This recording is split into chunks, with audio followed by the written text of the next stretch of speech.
Welcome to the program from the National Assembly. I am Mitaire Ikwen.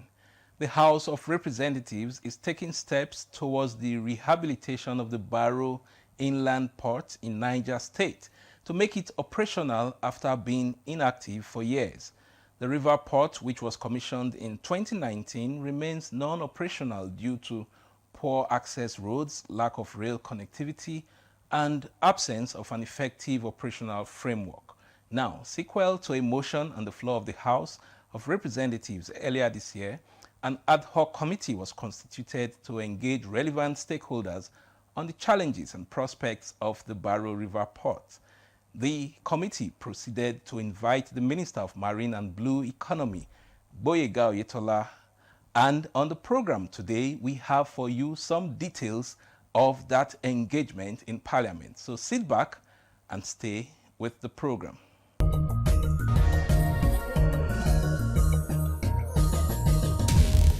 This is not an investigative committee.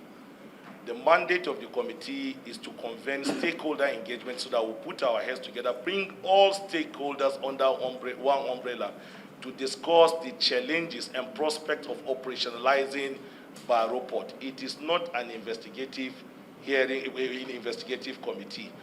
So we need to be well guided in terms of the way we present these issues to the world. There were reportings that did not go down well, and of course I read it through, and I saw that it didn't really represent what we discussed as a committee. We are not here to put anybody on into any media trial. It is not the purview of the committee to put anybody on trial.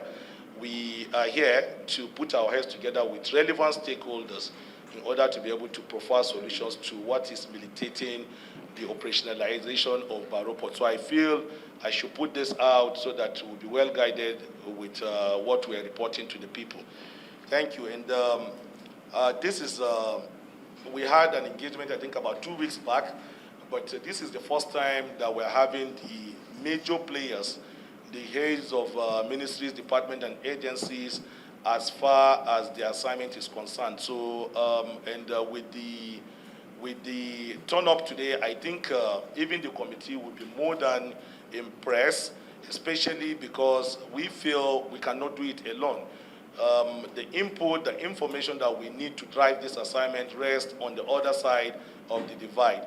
So if we're coming together to deliberate, to discuss, I think it will make the work a lot easier. And that's exactly what we have come out to achieve this afternoon. You're welcome once again. As I stated, our mandate is to be able to convene a national stakeholder engagement. But before we get to that, we feel we deem it necessary to hold these interactive stations so that by the time we're going out there, we'll be well informed, we'll have information that we'll present to the world, and expecting to get feedback, to get inputs also from the outside world, so that we'll be able to put what we have here together with what we are likely going to get from the public, and we'll have a document that will present before the executive that will bring about the operationalization of the port. We can't work in isolation, and I'm actually impressed, and I must commend the ministers and heads of agencies for taking time out of your busy schedules to be with the committee this afternoon. Be that as it may, I will yield the space to the Minister of Blue Economy to take us through where we are, what is the status of Barrow Port, what is delaying the operationalization of Barrow Port, and what do you think we need to do? Before now, letters were sent out to MDS, so I think we will be guided by the request on the letters. But principally, we want to know where we are as far as Barrow Inland Port is concerned, and what do we need to do to get it operationalized?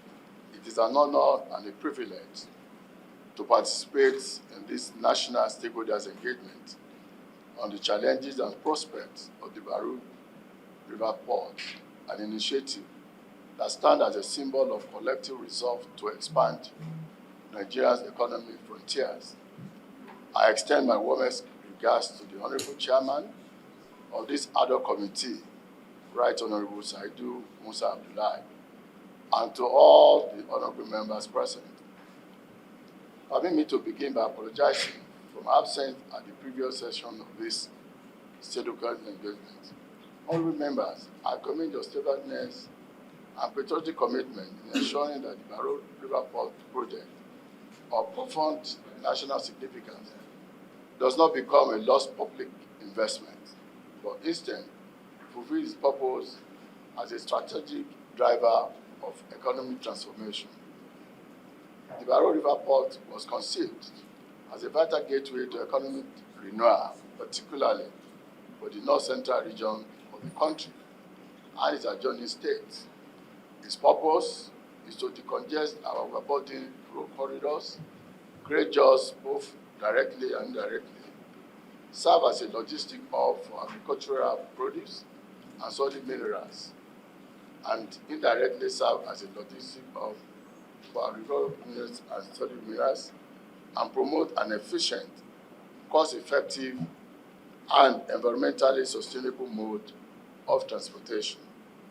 Although commissioned in 2019 under the past administration, the port has faced operational constraints, chief among them the absence of critical linkages to road and rail infrastructure, sanitation, and navigability challenges along the River Niger, and other technical barriers that have hindered its year-round use. Yet, despite these challenges, the Barrow Port remains promising. Its location positions it perfectly to integrate with agricultural value chain, serve as a feeder to Onitsha, Lokoja, and Warri ports, and bolster Nigerian trade competitiveness under the African Continental Free Trade Area framework. Let me assure this honorable committee that our ministry, the Ministry of Marine and Blue Economy, remains unwavering in its determination to transform the Barrow River Port from a dormant facility into a thriving inland gateway. We are working closely with relevant ministries, departments, and agencies, including the Federal Ministry of Works and Transportation, to achieve a holistic and fully integrated operational framework.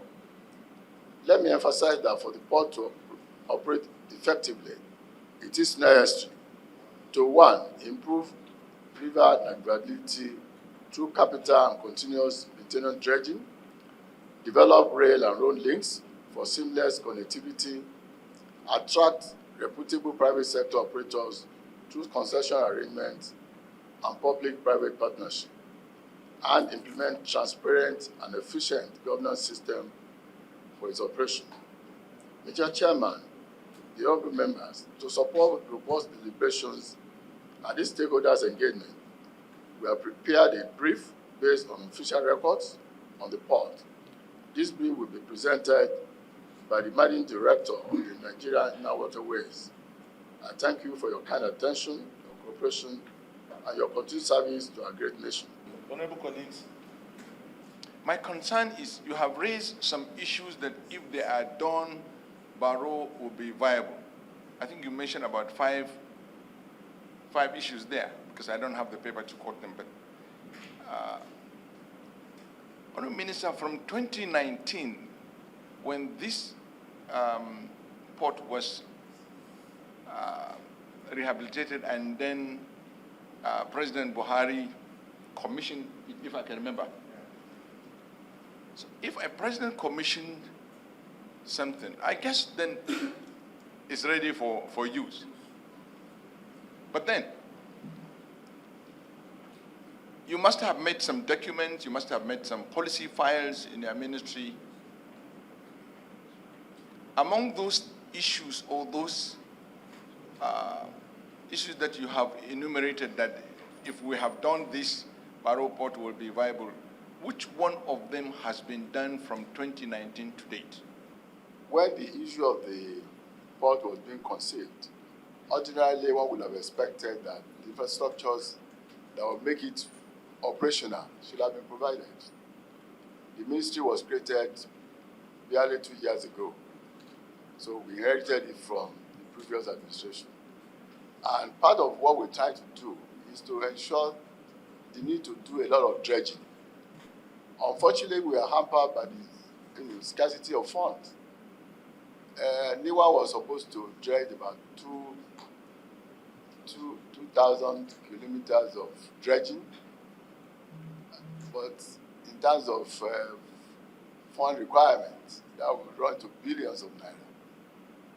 NIWA does not have that kind of funds, from the last allocation that was given to NIWA. So basically, the dredging will have been the major thing that should have been done from the ministry's perspective. But there's the problem of funding. So it wasn't properly funded. The 2,000 kilometer, I doubt very much if even 500 kilometers was, provided for in terms of dredging. So that's part of what I believe should have been one of those things that should have been done by the ministry. The other challenges are actually for these other ministries, like transportation in terms of rail connectivity, like the issue of access road to the port by the Ministry of Works. And I believe they are properly represented there, should be able to say something like that. But essentially for the ministry, dredging will have been the major thing that we need to do. But we are hampered by the constraint of funding. And that was why I said that the NIWA MD might want to throw some light to some things that will assist in terms of taking the decision as to the way forward for the Barrow port to be operational. When we were about to flag off our campaign for 2019 election, and then President Muhammadu Buhari was in Niger, it was live show. And some of us from this part of the country were more than happy. The president wanted to flag off, commission, let me say, not flag off, commission the project. And like he did his action, 6 years after that commissioning, no access road, the assets remain unutilized. Is it that we're deceiving Nigerians to get their votes? Or that we do not attach priority to what we're doing? And if that was done, it's the same government we work for. APC head to toe. And I'm still there. We're still there. What exactly are we telling Nigerians? No matter the space, no matter the problem, why will the ministry, yes, their ministry just created, but it's a continuation of the past. Because I believe whatever schedule that was there, is the same schedule they are carrying. It's just a question division of labor, so that we'll have ease of being of governance. The answers are, for me, are not tenable. And I don't find it, as a legislator or a parliamentarian, palatable. Why would we drag a president to go and commission a project that we know is not right for utilization? And there's an annexure to even what is happening in other part, because I read a kind of stories or something like that given from the Onitsha port that they can utilize because of lack of dredging of this particular one. And it is not just that the project was conceived. This was something that was first started by Lulugard.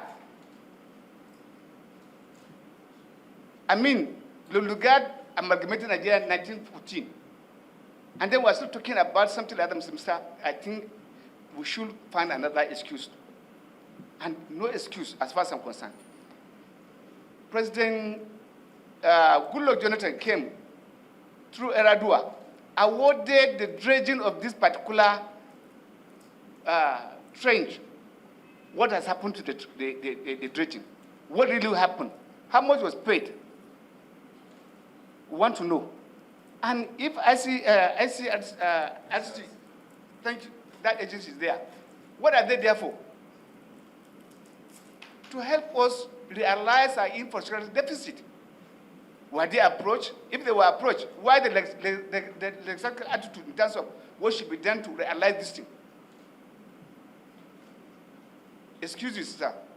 We are past those stages. As far as I'm concerned, if we are really serious and we mean to turn the economy of this country, we need to turn in and do the right thing.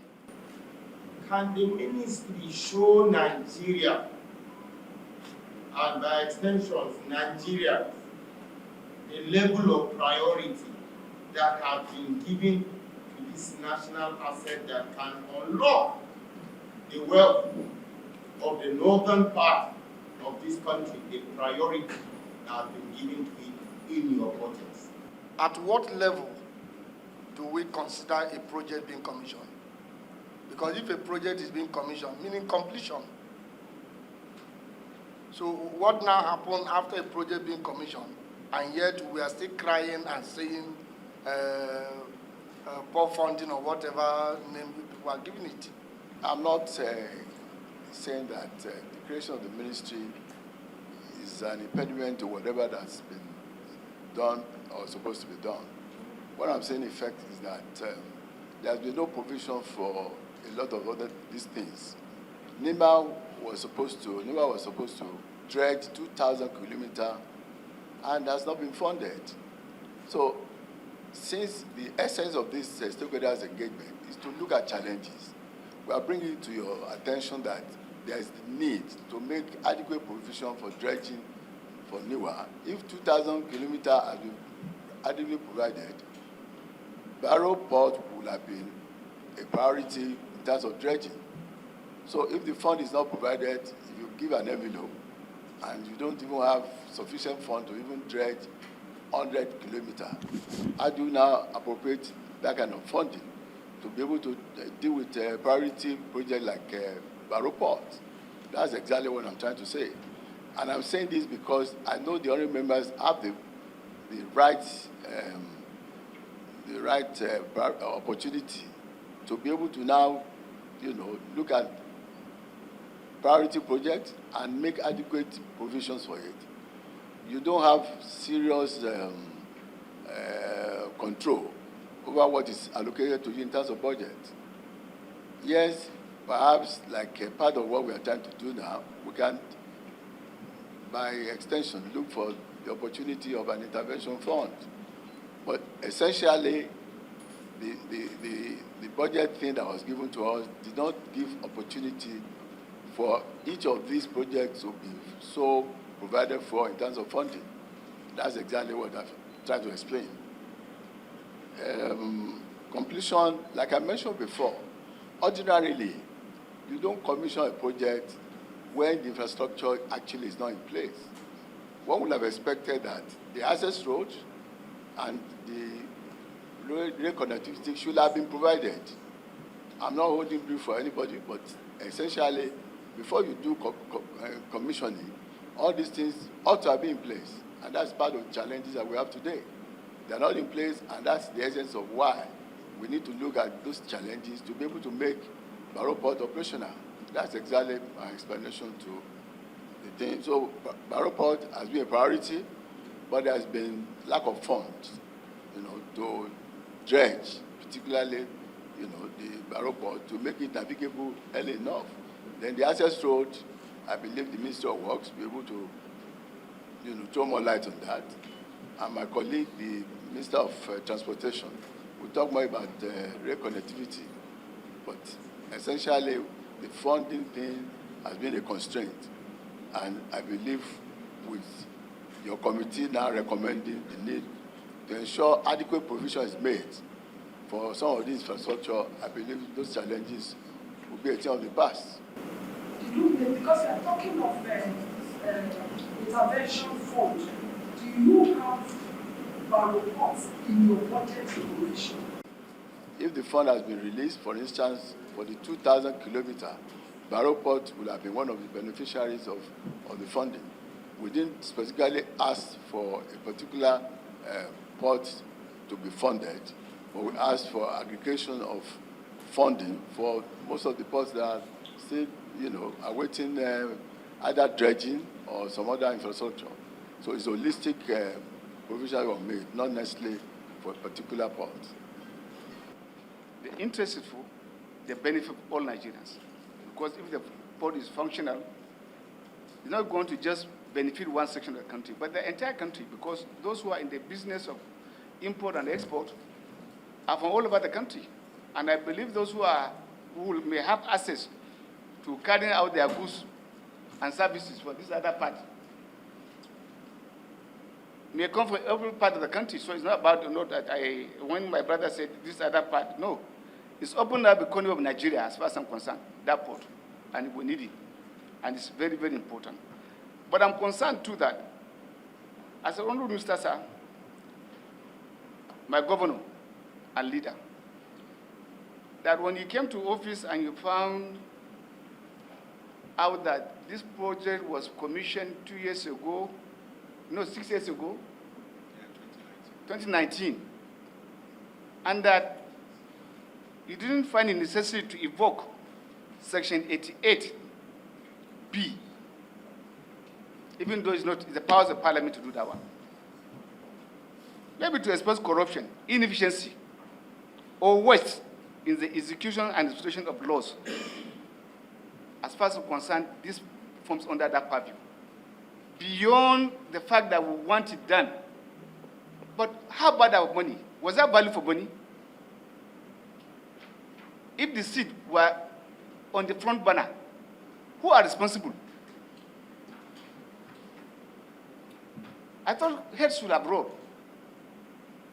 Some people should be held accountable to that particular act.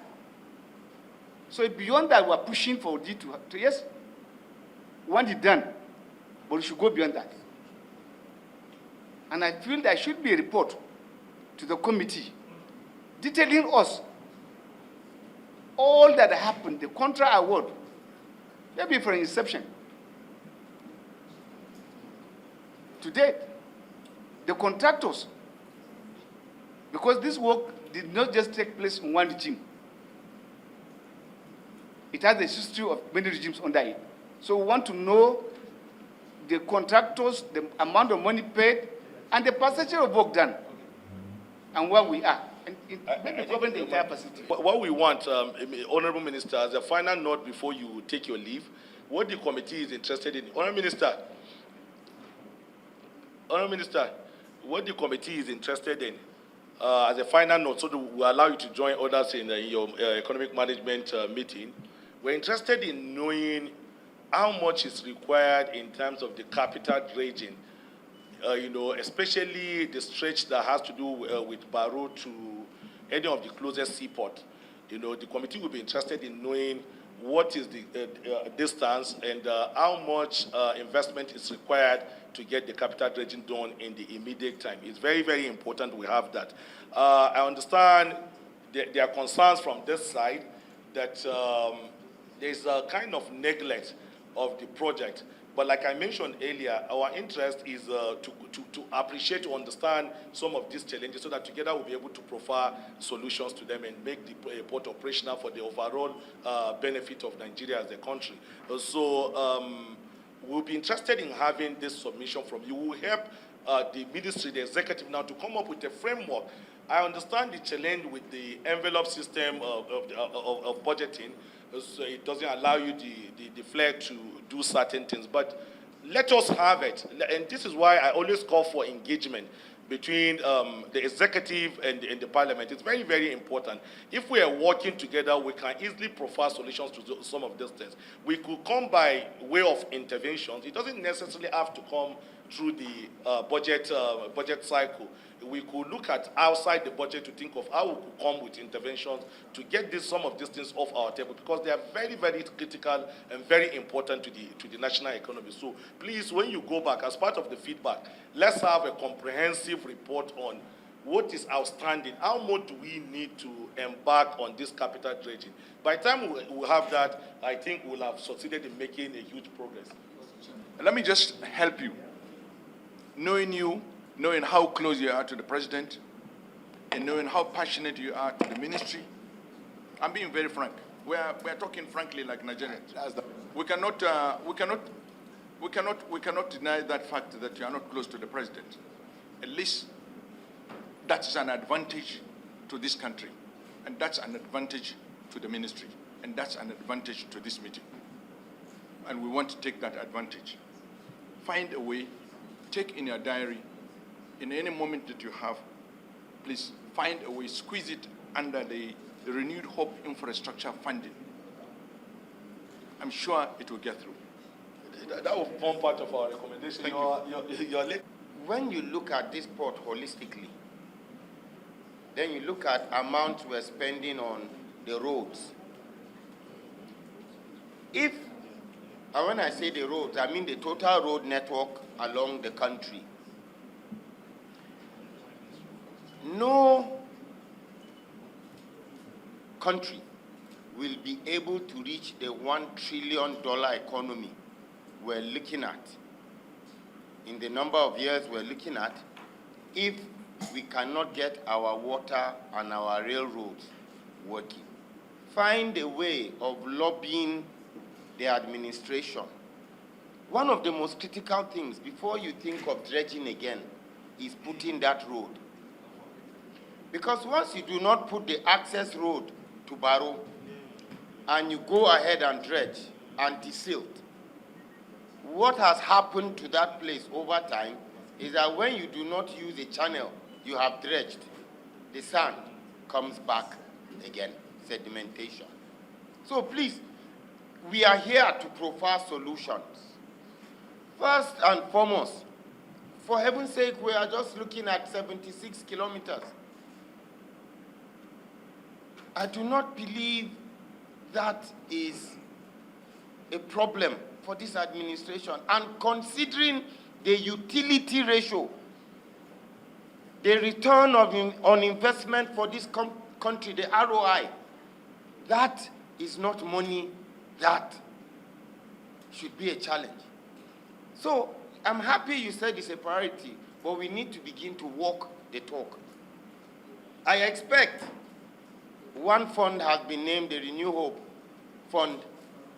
Let us prioritize. Let us see that in this year, FEC Intro has announced an intervention that road is going to be done. I can assure you that would open up even marine activities like fishing within that area. Then it would be much easier for us to be able to get the necessary interest, because no foreign investor will come and dredge that channel for you if there is no access road there. So let's stop playing the ostrich where we hide our head in the sand and leave our body outside and think we're hiding. Okay, you want to respond? Yeah, fine. I've listened to all the submissions. I've seen some areas that we need to look at. I'll be glad to see Barrow Port very functional to be able to serve the purpose for the money that has been spent on it before the commission in 2019. But it's important for us to put on record that it is very, very, very necessary that before commission is done, the necessary infrastructure should be put in place. And that is truth. I mean, I'm not talking about my ministry now. I'm talking generally. So I'm not holding brief. I'm not, saying anything that is not necessary. You don't commission if you don't have the infrastructure in place. So I think this is the essence of this particular engagement. I'm happy to be here. I've listened to you. I've seen the passion you have demonstrated. And that's why I decided to be here personally to answer some of the things. And I want to say that by the time Niwa MD does his own presentation, some of the things, particularly if you're talking of how much it's going to take to dredge, he will have answers for that. Because before we came here, I asked him to look at holistically what would be necessary for dredging. He won't be in a position to talk about access road. The Ministry of Work will do that. And I believe my colleague here will talk about connectivity in terms of rail. If you're able to do all of that and replicate it in other ports, then we'll be okay. Anything that will allow us to really develop the marine and blue economy sector is my priority. But like I mentioned, yes, intervention will try to do that, but when it comes to funding and you don't have the necessary fund, you make do with what you have. And essentially that's been the constraint for the board not to have been operational by now. I thank you for the opportunity to be here. As we progress, we'll be engaging with your ministry. We'll write you. If there is need for you to come again, we'll write you. Thank you so much. We have a submission from you here. As contract being awarded on that corridor of Barumi now, what is keeping it where it is today? Can you please take us through your submission? Management of Barrow Inland Port is no longer vested in the Federal Ministry of Transportation. It is vested in the Ministry of Marine and Blue Economy, and most specifically managed as a sub-agency or national asset under the Nigerian Inland Waterways Authority. Notwithstanding the above reality, the Federal Ministry of Transportation has a critical role in the operation of the Barrow Inland Port through ensuring effective execution of the ongoing rehabilitation of the 190-kilometer all-rail narrow gauge from Minna to Barrow. This rail line will be connected to the old Lagos-Kano narrow gauge for freight rehabilitated by this administration. The route has been put into use, although the operation is recently interrupted by the Mokwa flood incidents. Mr. Chairman, when I took over as the Minister of Transportation, as quick wins, we decided to rehabilitate the all existing narrow gauge from Lagos to Kano. We have 2 rail lines inside Apapa Port. We have standard gauge and the all narrow gauge. All the 2 rail lines were put into use for freight. The existing narrow gauge was rehabilitated to link the western port to the hinterland. It is on that route we have a link to Barrow Inland Dry Port. The contract was awarded in 2022. Contract sum was 80 billion. Financing model, 100% budgetary allocation. Duration of completion is 36 months, 3 years. Payment made so far, 2022, 12 billion. 2023, 1 billion. The sum of 13 billion advance payment was utilized for site clearance, dismantling existing old track lines, procurement of sleeper, steel wires, bolt, and knot.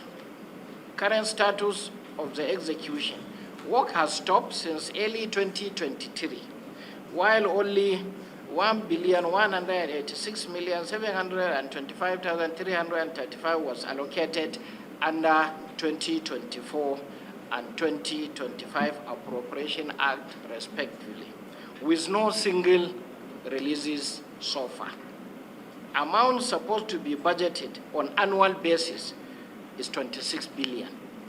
Let me use this opportunity to make an appeal to this committee. Budget is a product of the National Assembly. The power to appropriate is vested on this National Assembly, not only appropriation, but to do oversight. Now that the 2025 budget is just by the doorstep, I want to make an appeal so that we can raise funding to ensure that the rail line is linked to Barrow Inland Port. I first want to appreciate the soothing work put by the Honourable Minister. Maybe because he's coming from this side, that's why he's able to address precisely all our concerns. And this is what I was expecting when I was in the issue. And good enough, the letter that was written captured the section I was referring to. What may be tempted to ask further is this, sir. Yes, we have seen the year of award, 2022. What was the cost of dollar to naira exchange rate?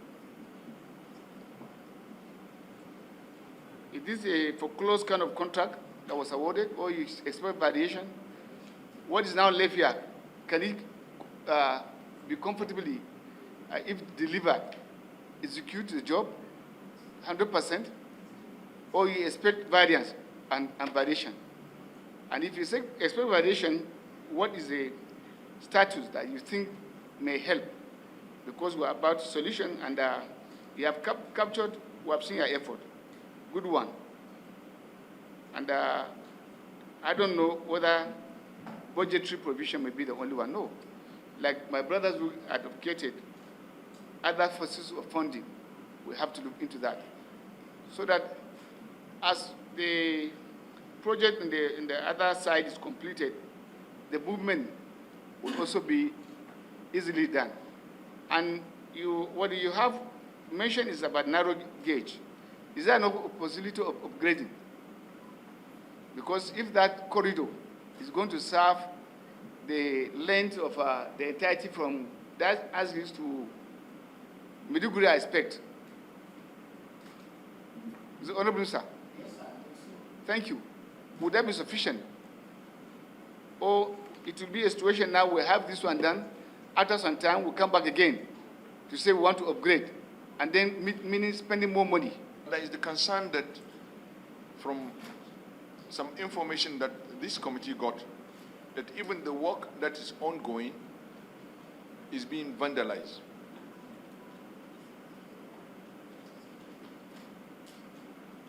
I don't know whether you have this information before you. And that's also a threat to getting the job completed. And I don't know, this is another forum where we'll look at these issues, that what may come up later with these contractors, will this contract, like our leader was saying, whether it will still remain at 880 billion or possible chances of variation because of some of these issues that are coming up. We know there's a lot of insecurity in that corridor. We know there's a lot of insecurity in that corridor.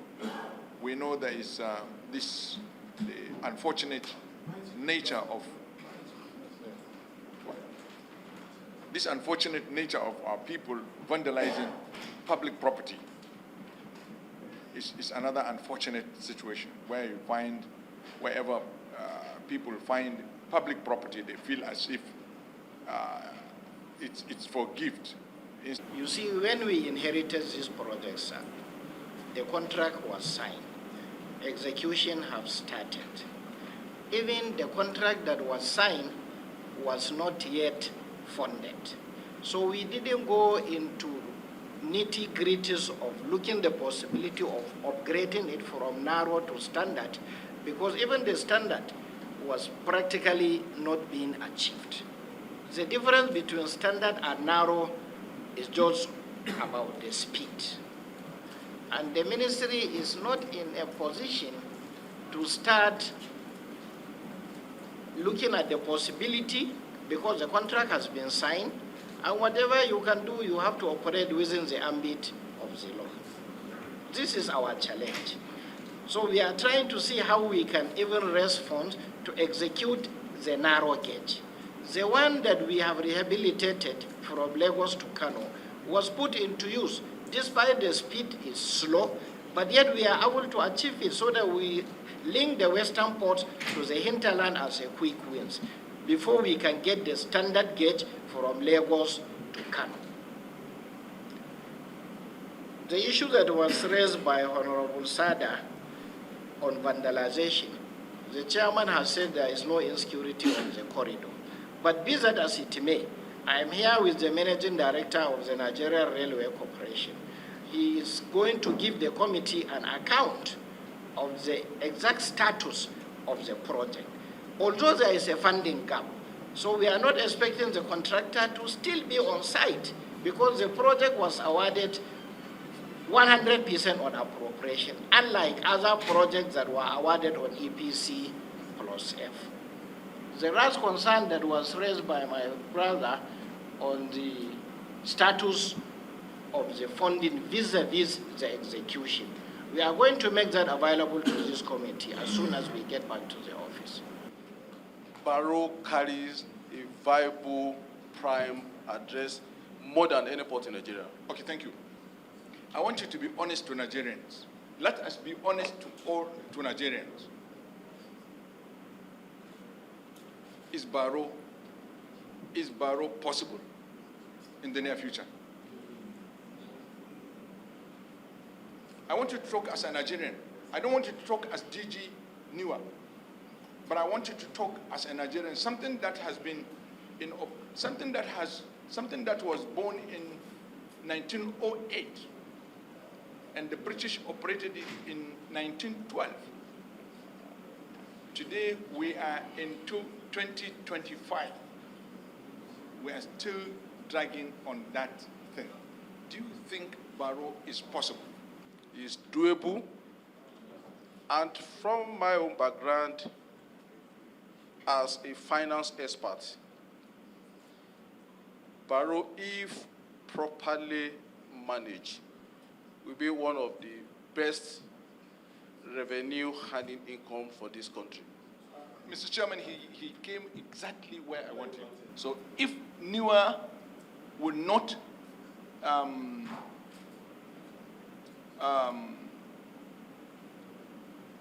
depart from their responsibility, what they have been charged to do, let me assure Nigerians that Barrow is possible. But if Barrow failed, it's not Barrow that failed, it's NIWA that failed. Because Barrow is under the management of NIWA. And you have all the avenues, the possibilities to get money to get these things done. Issue of ICRC, I think it will be, I would want to suggest and recommend to the committee that a meeting of ICRC and NIWA with the committee. Yeah, we're going to do that. You have a document there, right? Yes, the document. That has to do with the ongoing concession everything. Negotiations. Everything. Okay, I think the committee will be interested in having that. Okay. And my comment is that the budget of Nigeria from the capital and from the appropriation bill can never support. MD, I said leave the funding to us by the grace of God. There are so many windows to attract funding for this mega project, and we will get it. We will work together with you to get at a solution.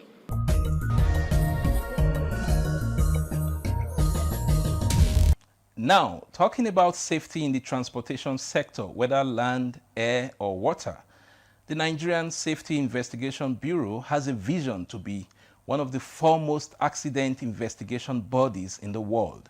Remember, it used to be the Accident Investigation Bureau that was strictly for investigating air accidents until the NSIB Act 2022 transitioned the Bureau to encompass safety and accident investigation across the multimodal transportation sector.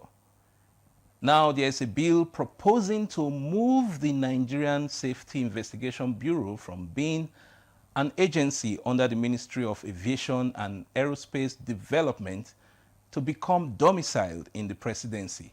I'm sure you want to know the reasons being advanced for this proposal, and of course, there are arguments against it. So it's time to see the public hearing on the matter by the House Joint Committee on Aviation and Special Duties.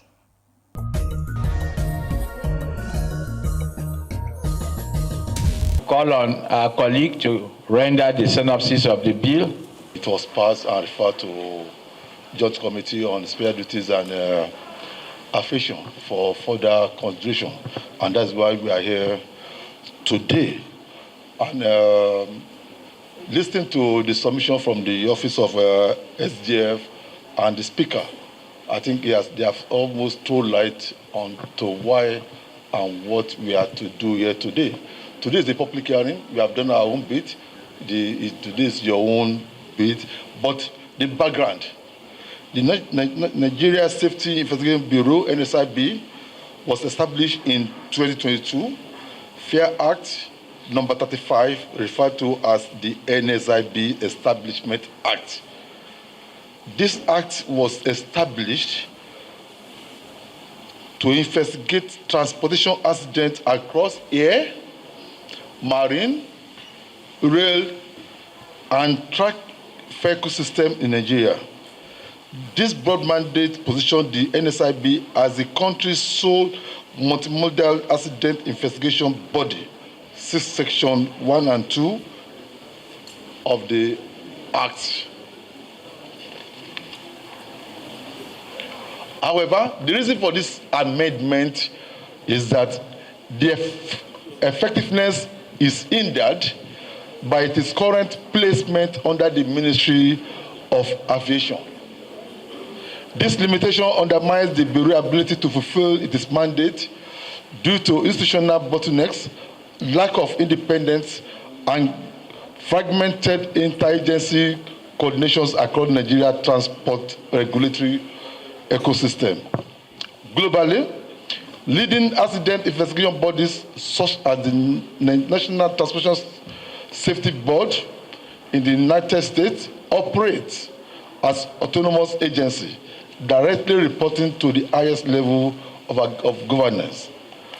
My dear colleagues, the stakeholders, the reason why we are doing this amendment, why I propose the amendment, is to reposition the NSIB and ensure that in line with the act that established them, that they should investigate accidents on air, road, water, railway, by putting them under the Ministry of Aviation, which is just one of the agency. Is limiting their ability to work. By being under Ministry of Aviation, there is no way they can effectively work in the marine. They cannot investigate accidents on railway. They cannot investigate accidents on water and on road. And want to reposition this agency for them to be under the presidency so that they will have a global knowledge and activities of investigating accidents across all these sectors of transport sector. We are making this law. I was the chairman of Science of Aviation Technology, honorable colleagues, and NSIB was the major agency under my committee then. If I want to be selfish, I wouldn't have proposed this bill. But looking at their activities, I believe being in a position today does not mean that I will be in that position for the rest of our life. We have to make a law that will be of international standard. A minister of aviation today may not be there tomorrow. A minister of agri today may not be there tomorrow. We need to make a law that will stand the test of time. Mr. Chairman, honorable colleagues, as I said, today is not our own day. Today is for the public and stakeholders to have their input.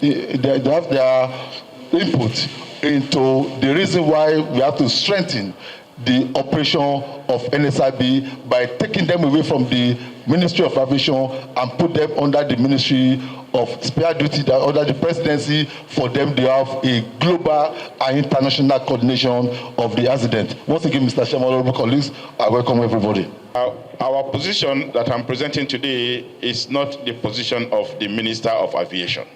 It is the position of the Ministry of Aviation and Aerospace Development. We had a meeting headed by our own dear Honorable Minister Festus Keyamo with all the agencies, including the NSIB, its leadership, the CEO, and its directors.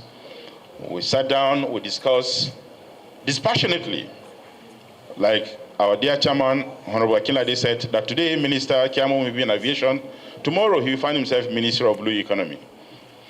Next tomorrow, he may be secretary to the government. Who knows? And therefore, we should look at things dispassionately, and that was exactly what we did. Therefore, permit me to run through our position to this honorable gathering, starting with overview of the NSIB's mandate and structure. Honorable Chair, the NSIB was established as an independent multimodal safety investigation authority pursuant to the NSIB Act 2022 as stated earlier, with a clear statutory mandate to investigate transportation occurrences, incidents and accidents in the aviation, maritime, rail and other sectors. However, its origin, technical foundation and operational expertise are firmly rooted in the aviation industry, an industry governed by robust international conventions and protocols, and standards under the auspices of the International Civil Aviation Organization. Prior to the amended Act in 2022, it was called Accident and Investigation Bureau, AIB, which was mainly focused on aviation. But with the new amendment, it expanded its mandate to go beyond aviation to also cover marine, road, and rail incidents and accidents. The Bureau's integration within the Federal Ministry of Aviation and Aerospace Development has not compromised its independence. On the contrary, it has actually facilitated necessary sectoral alignment, technical collaboration, and streamlined access to domain-specific expertise and resources. Honorable Chair, permit me to share with us some legal and regulatory context to this matter. One, the International Civil Aviation Organization framework, as ICAO. ICAO is an arm of the United Nations.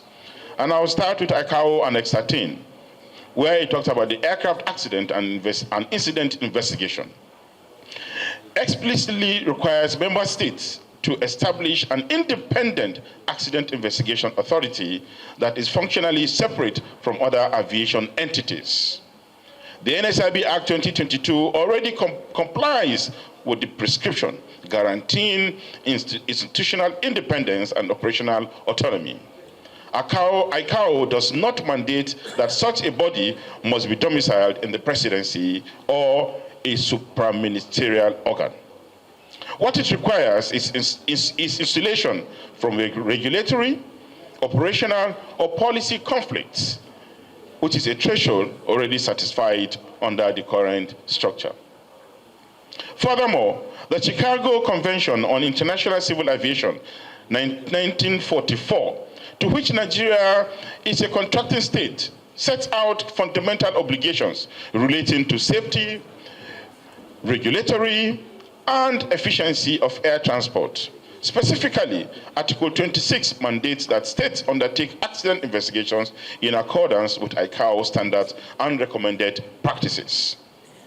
Furthermore, on Annex 13 to the Convention, expands on these by underscoring the need for technical independence and objective safety recommendations. Nowhere in the Convention is it prescribed that the investigative body must be located under the office of the head of government. This convention has been domesticated in the Nigerian Civil Aviation Act 2022 as amended. Now let's delve into the Civil Aviation Act itself, which is our own laws in Nigeria, as established by our National Assembly. The Nigerian Civil Aviation Authority, that we usually call NCAA, Act 2022, reaffirms the independence of aviation safety oversight and investigative mechanisms.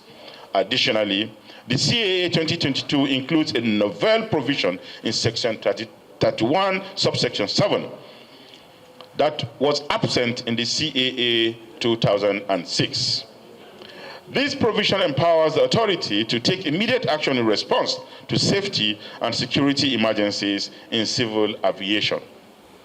The authority can initiate such action based on the complaint or on its own accord, without requiring answers, pleadings, or formal reports from the involved parties.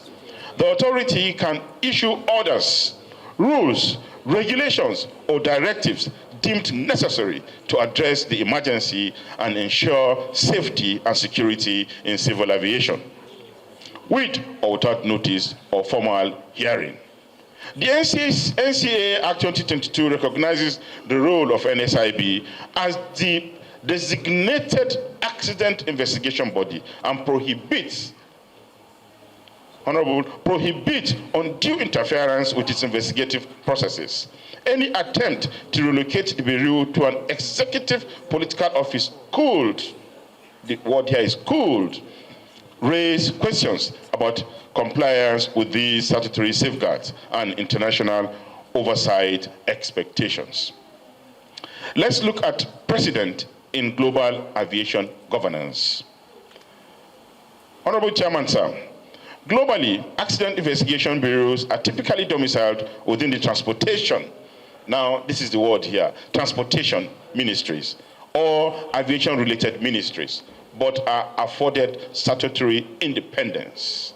For example, as elucidated earlier on by the sponsor of the bill, about their Honorable Akilade. One, the National Transportation Safety Board, NTSB, in the United States, which is the most popular, which indeed the crafters of the new law of the amended NSIB Act of 2022 actually took mirror from. While the NTSB in the United States is independent, it maintains operational synergy with the United States Department of Transportation. Two, the Air Accidents Investigation Bureau, AAIB, in the United Kingdom. This also reports to the Department of Transportation. Now, the problem in Nigeria is that we have dismembered our Ministry of Transportation. Permit me to use the word dismembered. We now have, for operational reasons anyway, we now have a Ministry of Aviation, Ministry of Transportation itself, which is responsible for railway, Ministry of Marine and Blue Economy. And furthermore, the road safety in Nigeria is under the presidency. Whereas in other countries, which includes America and the United Kingdom, they are all lumped together under the Ministry of Transportation, which Nigeria used to be until now. We don't know tomorrow. Maybe the whole ministries will be put together under one ministry. But today we have 3 or 4. There is no compelling international precedent that places such entities directly under the presidency. Such an approach risks politicizing what is otherwise a highly technical, evidence-based, and methodologically sensitive process. Let's look at strategic and operational considerations, our dear Honorable and dear stakeholders. First, technical synergy. The NSIB work is intricately linked with the technical, regulatory, and infrastructural apparatus of the aviation sector, notably with the Nigerian Civil Aviation Authority, the Nigerian Airspace Management Agency, and the Accident Investigation Bureau legacy systems. Dislocating the Bureau from the Aviation Ministry will severely erode this synergy, disrupt coordination, and create bureaucratic gaps that could delay responses to critical safety events. Next is sectoral misalignment. The relocation of the office to the Office of the Secretary of the Government would place the Bureau within a non-technical policy coordinating office without the requisite aviation or transportation oversights. While it may have the political support, but it would be lacking in technical activities. This indeed may dilute, the word is may dilute its domain-specific responsiveness. It will impede knowledge sharing and weaken the functional alignment with sector-specific agencies and international partners, as I stated earlier on, the International Civil Aviation Authority under the United Nations. Next is cost and institutional disruption. Honorable members, the administrative and financial implications of such a relocation actually leads to infrastructure, human resource realignment, new reporting lines, and institutional reorientation. These are not only unjustified, but would also constitute an inefficient use of public resources, especially in an era of fiscal constraint that we're experiencing today in Nigeria. Next is oversight. Let's look at oversight and not location, which ensures independence. Institutional independence is not a function of where an agency is domiciled, but rather of the legal safeguards that guarantee freedom from interference in the investigative operations. The NSIB Act already provides sufficient autonomy in this regard. Relocating the Bureau to the presidency may inadvertently compromise that independence by exposing it to administrative and political pressures inconsistent with its investigative mandate. Moreover, there are existing statutory checks and balances, including oversight by your humble selves, the National Assembly, public accountability measures that ensures transparency without sacrificing operational autonomy. Dear Honorable, as I reach my conclusion, I will not give all this to without giving some recommendations. One, please retain the Nigerian Safety Investigation Bureau within the Federal Ministry of Aviation and Aerospace Development. However, we further recommend strengthening statutory provisions that guarantee its functional independence where necessary, especially with its new functions. Next is enhanced intermodal coordination. This law, as we're amending, should enhance intermodal coordination, which is not clearly stated in the existing act, by encouraging or setting up a board of the National Safety Investigation Bureau comprising the Ministers of Aviation, Transportation, Marine and Blue Economy, and representative of the Office of the Secretary to the Government of Federation because of road safety. Honorable Chair, having served as Permanent Secretary, Minister of Defense for 3 years, I have had experience of actually nurturing such an organization. One is the National Hydrographic Agency. It may look blue economy or marine, but it is actually within the Ministry of Defense because of Nigerian Navy. And it is currently, by law, chaired by the Minister of Defense. We also have members, and we do have members, and ministers attend the meetings, chaired by a fellow minister without any qualms, and they have their meetings very well, and the agency is blossoming today. Two is the Defense Industry Corporation of Nigeria Board, which the bill was recently passed, in fact sponsored by Honorable Babajimi Benson and assented by His Excellency President Bola Tinubu. The board of DICON, which is responsible for production of local military equipment in Nigeria, what is called the Military Industrial Complex. The chair of the board is the Minister of Defense. Because it is security and defense, the National Security Advisor is included on the board, the Minister of Police Affairs is member of the board, the Ministry of Interior, and several other ministries responsible or having one thing or the other to do with the DICON are all members.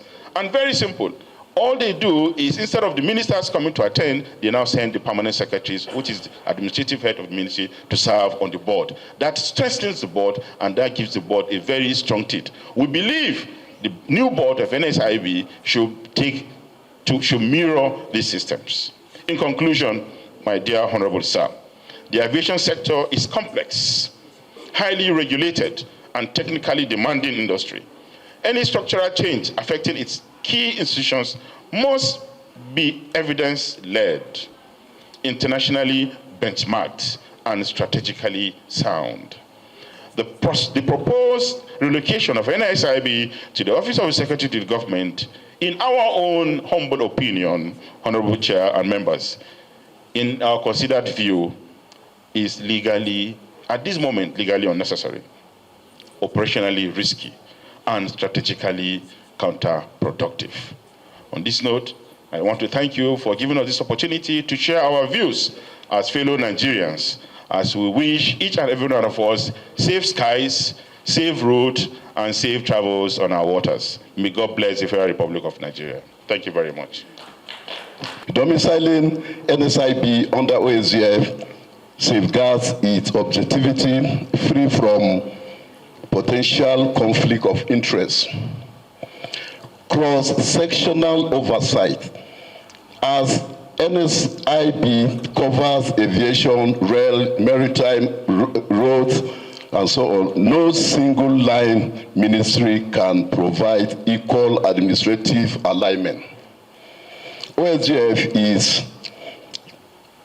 is uniquely positioned to provide cross-sectional coordination and executive-level policy support. 3, presidential priority and interagency collaboration. Safety and transportation are national priorities. Under OSGF, the NSIB can benefit from higher level visibility, seamless inter-ministerial engagement, and faster implementation of safety recommendations.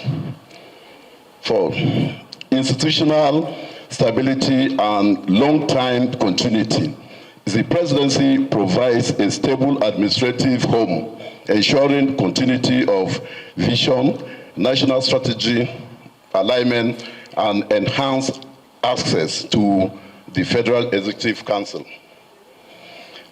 All the above, which speaks to structural realignment, will not only enhance the NSIB institutional integrity, but will also elevate Nigerians' reputation in global safety governance frameworks.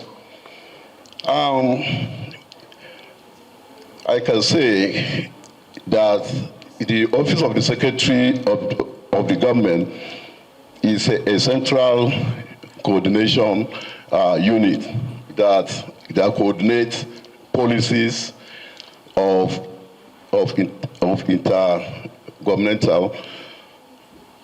So with these few points of mine, I think the bill could be better, be domiciled in the office of the Secretary to the Government of the Federation. More especially, you can see the Federal Road Safety Commission. It is also domiciled in the office of the Secretary to the Government of the Federation. This is the position of the Federal Ministry of Special Duties and Intergovernmental Affairs on the bill for an act to amend the Nigerian Safety Investigation Bureau Act 35 of 2022. As we all know, the Nigerian Safety Investigation Bureau plays a crucial role in conducting independent investigations. Keyword there is independent. The independence of the investigations into transportation accidents across aviation, rail, and maritime sectors. The proposed amendment seeks to reposition the NSIB under the presidency, thereby enhancing its neutrality and ensuring that its findings are insulated from sectoral influence.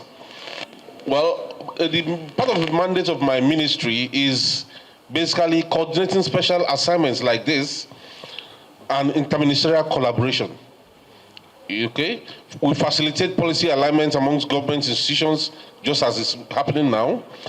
We try to ensure strengthening of governance through enhanced stakeholder engagement, as we are currently having now. Our position statement: in view of our oversight function and national coordination mandate, the ministry supports the institutional reforms that foster transparency, improve public trust, and streamline governance structures. The ministry hereby submits as follows. We support the autonomy for the NSIB. The transfer of the NSIB to the presidency aligns with global best practices for investigative bureaus. This structure will safeguard its impartiality and ensure reports are viewed as credible and free from sectorial influences. 2, need for clear implementation framework. While the intent of the amendment is laudable, the bill must contain a transition framework to avoid jurisdictional confusion. The ministry recommends a 6 to 12 month transition timeline with clear delegation of functions. 3, interministerial liaison role. The ministry expresses its readiness to facilitate dialogue between the Federal Ministry of Aviation, the presidency, and other stakeholders to ensure seamless implementation of the amended act. 4, institutional collaboration. The amendment must not create overlaps with other investigative or regulatory agencies. We advise the establishment of protocols for interagency data sharing, investigative boundaries, and joint briefings when necessary. In conclusion, the ministry views the proposed amendment as a strategic step towards reinforcing Nigeria's transportation safety architecture with appropriate guardrails.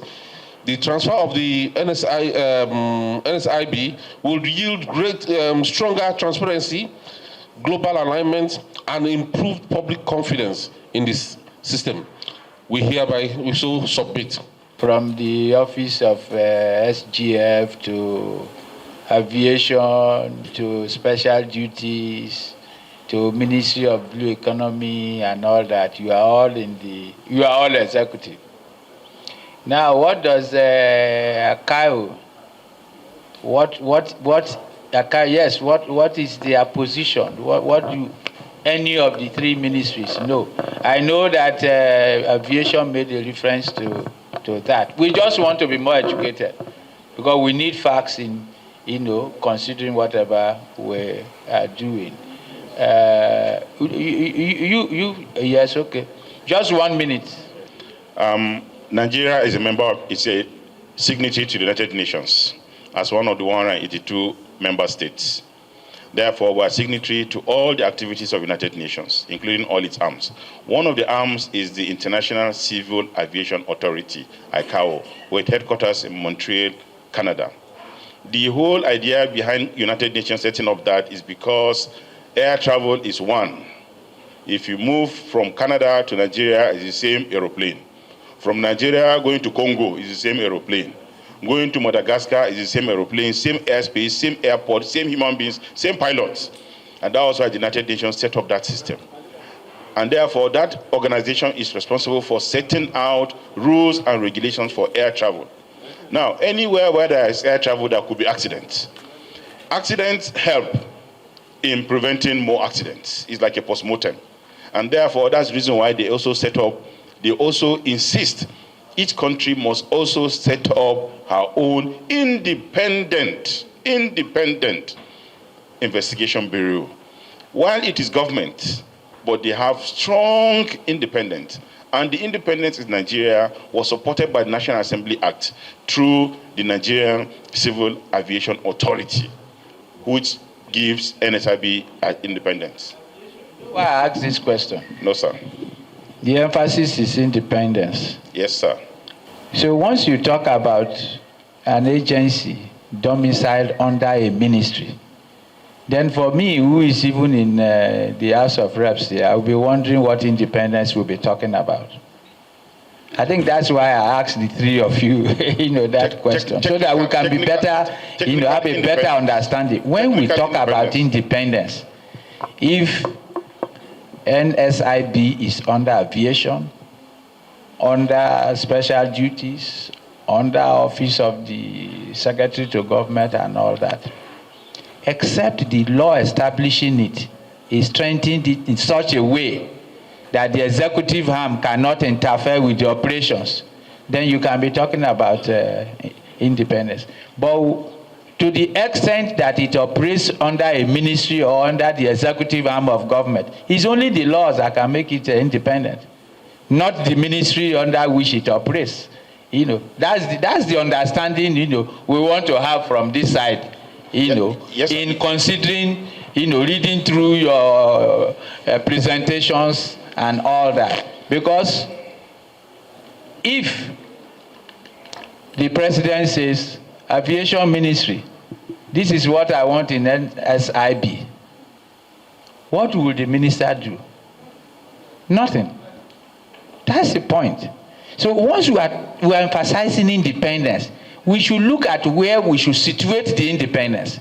Once it is situated within the executive arm of government, you cannot get the executive, the independence we're talking about. It is only the law that can make it really stand as an independent body.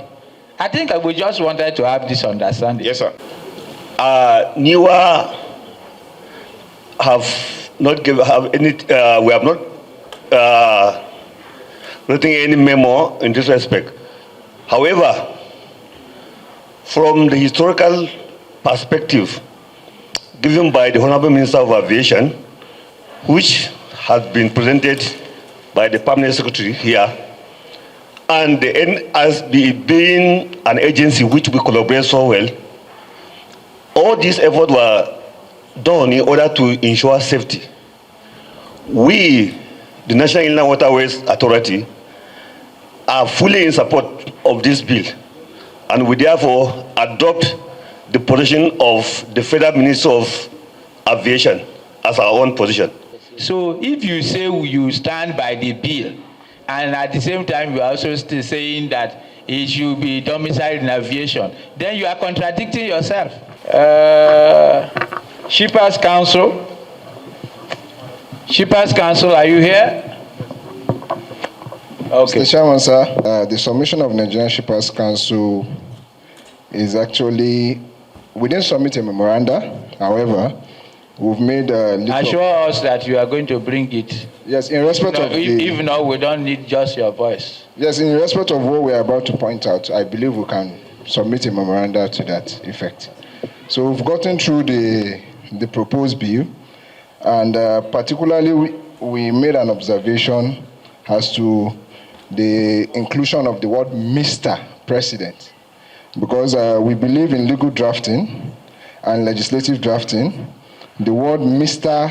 incline for masculine gender, and our Interpretation Act, particularly Section 14, does not encourage import of masculine genders. We have from the invitation was the other section in the Act itself. The invitation we got didn't really capture the relocation of the bureau from Ministry of Aviation to the office of the Secretary to Federal Government. But we have our recommendations with regards to the two sections that the last speaker spoke about. Yes, we have adopted it, yes, because we also felt too that... and the committee is in sync with you that we are going to deal with those issues. Yes, yes, so sure. Can move on to the last lap? And the last lap is that having listened to other speakers make their presentation, we agree and we support the motion that the bill yeah, that the bureau should remain at the Ministry of Aviation. No, you are trying to confuse us. The bill says move it from aviation to the presidency, warehouse it, the new place to warehouse NSIB should be in the presidency. So if you support the bill, then you are supporting that it be moved to the presidency. If you are against the bill, then you are supporting that it should be in aviation. No, we are against the bill that the... You are against the bill? Yes, we are against the bill that the bureau should remain at Ministry of Aviation. Thank you very much. Thank you. Yes, environmental. Did you we submitted our paper. Okay, thank you. As members, the copies of the paper. Honorable colleagues. Okay, go ahead. Yeah. 2 minutes. 2 minutes. So we actually are in support of domiciling it in the presidency. However, we went beyond, for it to be more proficient, we went beyond what the areas captured in the bill and went to section 12. Sorry, sir. Sorry, sir. The mandate we have is limited to what the House of Representatives told us to consider this public hearing on. Any other feature amendment has to still pass through the House. So once your presentation is to the effect that you adopt the position of the bill, then I think that is done with us. For any other amendment to the Act, it has to come through the House, not through this committee. We are limited by the scope of work we are given to handle today. Okay. I guess you appreciate that. Okay, on that note. Thank you, sir. On that note, I stand by the submission I made. I hereby present adopt what has been sent to the committee. Thank you very much. And with the position of the FRAC, we know that investigation is a serious business and a bulky one at that. So we consider that the vehicular aspect that is road transportation investigation incidents, if vested in the presidency, the fiat and their powers will be good enough to take oversight, like investigation of tanker accident issues and things like that, and on the road accident. So we believe that moving it from the aviation ministry, which we know for us, I think we are not feeling the impact as of now, will be better for us. So that will be our position. And I think by tomorrow we'll be sending a paper. We will draw this public hearing to a close.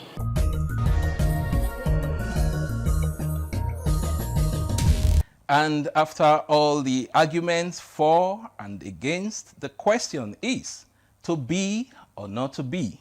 And of course, only time will tell if the NSIB will be moved or retained in the Ministry of Aviation and Aerospace Development. And that's the size of our package today. Many thanks for your time and for staying with the program. Another episode will come your way next week. I am Mitaire Ikben. Do stay patriotic and stay out of trouble. See you next time.